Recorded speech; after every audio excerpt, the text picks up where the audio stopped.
এ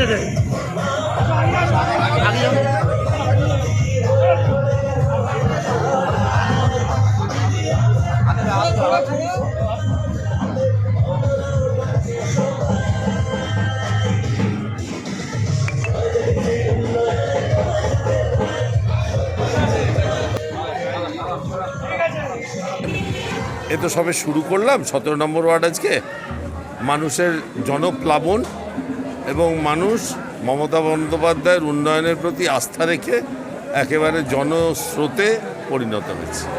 বারাসাত মোটামুটি যেভাবে মমতা বন্দ্যোপাধ্যায়কে আশীর্বাদ করছে তার ফলস্বরূপ আমি সেই ফল কেটে নিয়ে মমতা বন্দ্যোপাধ্যায়ের পায়ে অর্পণ করতে পারলেই আমার শান্তি।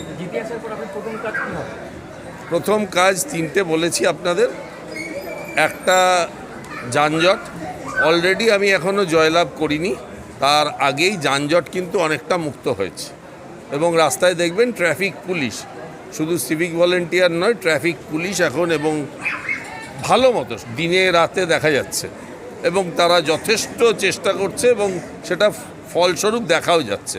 চাপাডালি মোড়, কলোনি মোড়, ডাকবাংলো মোড় এখন যানজট অনেক মুক্ত হয়েছে।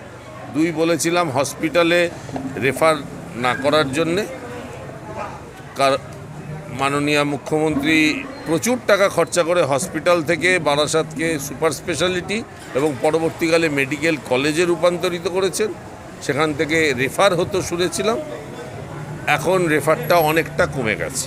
সবটা হয়ে গেছে আমি বলবো না, কমে গেছে অনেক। আর তৃতীয়, বারাসাতের নিকাশি ব্যবস্থা, সেটা সুদূর প্রসারী, দীর্ঘমেয়াদী।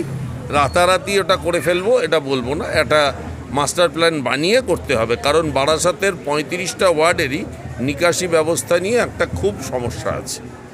আর Vision News 29